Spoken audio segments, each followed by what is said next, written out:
Olá! Olha só, duas formas muito interessantes e diferentes de ver o debate entre o Caio Coppola e o Kim Kataguiri que bombou nas redes sociais é que, primeiro, já existe uma militância de direita consolidada.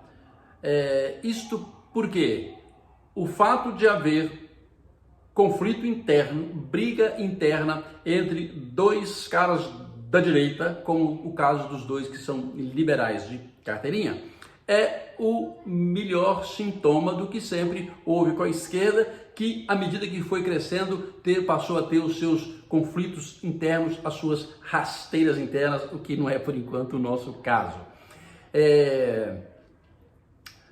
E a direita, como se sabe, ela não existia como movimento, não existia como militância até pelo menos 2013, quando houve o movimento Vem Pra Rua, quando pela primeira vez se percebeu que a esquerda tinha perdido o monopólio da rua, que foi algo sempre dela. A partir do movimento de junho de 2013, o movimento do Passe Livre, que arrastou os jovens e depois multidões e mais multidões atrás das mais diferentes pautas conservadoras, pautas liberais, que vieram dar no impeachment da Dilma, vieram dar na campanha do Bolsonaro e vieram dar hoje numa militância, num universo de direita que você percebe muito claramente contundente, mais proativo, mais bem sucedido da direita dentro das redes sociais do que a esquerda. E a segunda questão muito interessante que diz mais respeito aos meus interesses, que pode te interessar muito também, é a diferença entre a análise política e a ação política, o discurso científico e o discurso do agente político. Como você vai ver no recorte do trecho do debate que eu apresento em seguida, fica muito claro que o Caio Coppola é o analista político com pretensões de cientista político que busca a verdade em mais longo prazo. E o Kim Kataguiri é o agente político que quer resultados mais rápidos, respostas mais rápidas. A busca da verdade para ele é de curto prazo. A verdade para ele não precisa ser longa, ela pode durar pouco, pode durar até o fim da tarde. Você vai ver nesse recorte do vídeo em que eles duelam sobre se o governo Bolsonaro atuou contra os mecanismos e órgãos de fiscalização da corrupção, em que o Caio Coppola fala em questões mais estruturais, compartimenta as responsabilidades entre a Procuradoria, entre o Congresso e o Bolsonaro, tendendo a ser mais didático, tentando ser mais científico, tentando pensar mais a longo prazo, tentando doutrinar os seus seguidores, os seus alunos para o futuro. E o Kim Kataguiri é aquele político que junta tudo numa panela só para buscar um efeito que tem mais ou menos o mesmo resultado de educar as pessoas, de ensinar as pessoas o que está acontecendo, de como é que os homens se movimentam dentro do poder, mas é uma verdade de curto prazo que pode mudar amanhã. Você quer saber quem venceu? Eu acho que essa é uma questão de somenos importância, porque os dois estão certos, os dois têm divergências e têm afinidades no mesmo objetivo, eles defendem o mesmo princípio liberal em que Bolsonaro é uma circunstância, isso é que é importante. Eu particularmente acho que o Caio Coppola é melhor no sentido de que eu sou a favor do discurso dele, eu sou mais analista, eu sou mais estrutural, eu tenho pretensões também de discurso científico e reconheço sim que o Kim Kataguiri venceu o debate naquele sentido de contundência, objetividade, raciocínio rápido, e isso é muito comum no debate entre agentes políticos e analistas, porque os agentes públicos, eles vivem disso, eles vivem do embate, eles vivem do conflito, eles vivem experimentando tensão e retórica o tempo todo, é parte do seu fazer. Ao parte que nós, eu e Caio Coppola, somos analistas em que a reflexão, o escrever, o debater com o argumento intelectual é mais importante do que a ação política imediata, a verdade mais rápida, mais imediata, para disputar o voto na próxima eleição. Ok? Curta o recorte aí, leia o artigo que está linkado aqui na descrição. Se gostar do vídeo, por favor, curta, compartilhe e se inscreva no meu canal, por favor. Vamos para o nosso terceiro tema, então, do debate de hoje, proposto pelo deputado federal Kim Kataguiri. E o tema é Bolsonaro e a direita, o legado de Bolsonaro para a direita. Vamos iniciar, então, com os seus 2 minutos e 15 segundos do deputado Kim Kataguiri. Kim. Coppola, o Bolsonaro pegou um país, né, em 2016 com uma esquerda absolutamente destruída, com Lula preso, inelegível, impopular. Além disso, com inflação baixa, com reforma trabalhista, com PEC do teto de gastos. Pegou um país propício para que a direita finalmente ascendesse ao poder e ficasse lá durante pelo menos 12, 16, 20 anos. E o país que ele nos entrega é um país de retrocessos no combate à corrupção, nomeação de um petista para a Procuradoria-Geral da República, nomeação de um ministro do Centrão para o Supremo Tribunal Federal, que votou em favor da flexibilização da lei da ficha limpa, em favor do foro privilegiado retroativo. Aliás, a PEC do fim do foro privilegiado foi enterrada pelo governo Bolsonaro dentro da sua base na Câmara dos Deputados. Também, além disso, né, o velho escândalo ali de você ter uma fábrica de chocolate que vende R$27 mil em panetone para um policial militar, que é realmente uma mágica como o sujeito conseguiu fazer isso, além do seu assessor ser o mesmo assessor que ficava rondando outros 4 assessores no gabinete de Jair Bolsonaro, né, e de Eduardo Bolsonaro, e coincidentemente todos eles sacavam 100% do seu salário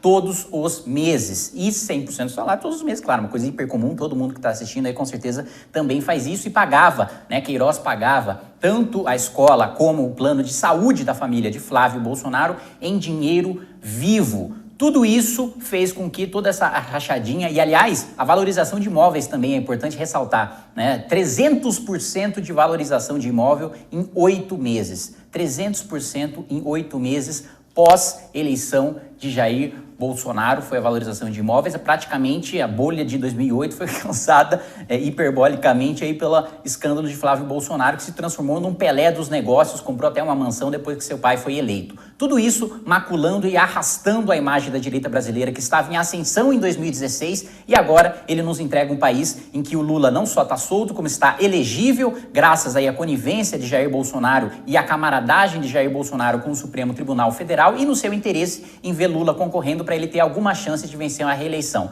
Então, ele pegou um país com uma esquerda destruída e entrega um país com uma direita absolutamente destruída no cenário de terra arrasada. Caio Coppola, 2 minutos e 15 segundos sobre o tema Bolsonaro e a direita. Só para deixar uma linha muito clara, o único aqui entre nós, Kim, que já foi filmado numa defesa enfática do patrimônio imobiliário do presidente da República é você. Né? E outra coisa, o Kim ele confunde o debate público misturando questões que são centrais à administração federal, e é nisso que eu foco, né, os meus comentários, até porque, como eu disse, eu não sou protegido pela imunidade parlamentar, eu não posso fazer o tipo de acusação leviana que ele faz com o passado da família Bolsonaro. Né? São coisas completamente distintas. Agora, sobre o desmonte institucional do combate à corrupção, Kim, e sobre o retrocesso na legislação, no arcabouço jurídico, ora, eu mesmo já critiquei de forma incisiva cada um desses pontos, seja a nomeação do procurador da República, ou seja a indicação do ministro do Supremo Tribunal Federal. A diferença é que a minha crítica, ela é sensata, contextualizada e justa. Então, por exemplo, não adianta você colocar todo o peso, né, de uma legislação no presidente que está lá sancionando, quando é o Congresso que faz essa lei. Então, no mínimo, para fazer a crítica justa, você tem que atribuir a cada parte a sua devida responsabilidade. Então, é muito hipócrita você condenar o presidente da República por ter sancionado modificações na lei anticrime, quando foi o senhor Rodrigo Maia, ao qual você deu nota 8 quando estava deslumbrado na Rede Globo, né, sendo entrevistado pelo Pedro Bial, que estava lá desfigurando, para quê? Para barrar a tipificação do crime de caixa 2. É disso que a gente está falando, simplesmente dar a devida culpabilidade para cada ente. Né? O que, por exemplo, Jair Bolsonaro tem a ver com a revisão do entendimento do STF sobre prisão de segunda instância? Então, é isso. A gente tem que fazer uma crítica ponderada. E sobre a direita destruída, eu vou esperar o meu próximo comentário, porque eu discordo completamente. Eu acho que quem destrói a direita, ou tenta destruir, é o MBL. Kim Kataguiri, sua réplica, 1 minuto e 10. Vamos lá, sobre a acusação leviana, a imunidade parlamentar não dá direito de cometer crime, de cometer calúnia, de cometer injúria, de cometer difamação. Caio Coppola sabe muito bem disso, tanto que o presidente da República, apesar de todas as acusações, não me processa porque sabe que em juízo ele perderia. Como, aliás, o seu filho Eduardo Bananinha já me processou, tentando tirar todas as minhas publicações do ar e perdeu na justiça, porque a justiça sabe quem é o culpado, quem é que tem as provas de crime contra si e que, sem dúvida nenhuma, não é o MBL. Em relação a abuso de autoridade, que Jair Bolsonaro, quando deputado, votou contra e depois, como presidente da República, fez sua base votar a favor. E, mais do que isso, Jair Bolsonaro não é só agora um deputado, não é só um presidente da República que sanciona ou que veta. Ele tem uma base gigantesca de parlamentares que ele utilizou para aprovar o abuso de autoridade, que ele utilizou para aprovar o juiz de garantias e que ele sancionou, coisa que sequer o PT fez, sancionar uma emenda do PSOL, né? E colocando que a crítica dele é sensata, contextualizada, né, e justa, ou seja, as minhas críticas não são insensatas, são descontextualizadas, são injustas, é só tentar desqualificar pela perda. E lembrando que o Rodrigo Maia foi apoiado por Jair Bolsonaro, não por mim, que apoiei o Marcelo. Coppola, 1 minuto e 10 segundos para sua réplica. O fim da picada você falar que não apoiou um parlamentar ao qual você atribuiu nota 8, né? Mas enfim, vamos falar sobre a direita destruída por Jair Bolsonaro, né? E eu faço a réplica, né? Aquela lógica leninista, né? Xingue-os do que você é, acuse-os do que você faz. Onde estava o MBL quando o povo brasileiro precisou ir às ruas pela reforma da Previdência? Estava boicotando a manifestação, né? Estava fazendo o jogo sujo do sindicalismo, né, fazendo o jogo sujo dos sindicatos e falando, não, isso aqui é uma greve extremista, radicalizada, golpista, antirrepublicana, usando aqui a sua expressão. E qual é o trabalho do MBL hoje? Né? Vocês publicaram aí pelo menos 16 vídeos no intervalo de 40 dias sobre a minha pessoa. Eu sou de esquerda ou eu sou de direita? Então, vocês percebam que essa guerra de atrito, quem faz contra a direita é o próprio MBL, nessa lógica de quem pensa diferente de mim não serve, não presta para o debate público. Então, eu não acho que você tem alguma moral para falar de destruição à direita, porque você se dedica muito mais a isso do que a própria esquerda. Kim Kataguiri, sua réplica de 35 segundos agora. Pelo contrário, minha dedicação é para salvar a direita de Jair Bolsonaro e, primeiro, a notícia falsa de que é uma expressão leninista, né, alguém que claramente não conhece a história da Revolução Russa e que repete, né, jargão de Olavo de Carvalho sem nunca ter lido uma linha sequer do que escreveu Lenin ou do que George Orwell escreveu sobre Lenin. Então, você xingue do que você é, acusa do que você faz, isso é mentira. Essa expressão simplesmente não saiu da boca de Lenin. E sobre a reforma previdenciária, não teve um movimento que lutou mais para a reforma da Previdência desde o governo Temer, quando Jair Bolsonaro estava contra e indo para o Nordeste falando que não tinha déficit da Previdência e que a reforma da Previdência era para matar pobre. Nós estávamos defendendo a reforma previdenciária, ainda que ela fosse impopular. Muito bem, nós vamos agora então para o nosso quarto... Perdão, Caio, perdão, por favor, a sua tréplica, 35 segundos. Perdão. É um absurdo ouvir que o presidente da República é quem tisna a imagem da direita, quando no Congresso Nacional do MBL de 2019, os membros do movimento estavam lá aplaudindo de pé o ex-presidente réu Michel Temer, que à época, em 2019, respondia a nada menos que uma dezena de processos e já havia sido detido ou... vamos falar de forma mais vulgar, preso 2 vezes. Isso sim atrapalha a imagem da direita. Isso sim está associado a esse tipo de político e até hoje prestando vassalagem e bajulando ele nas redes sociais.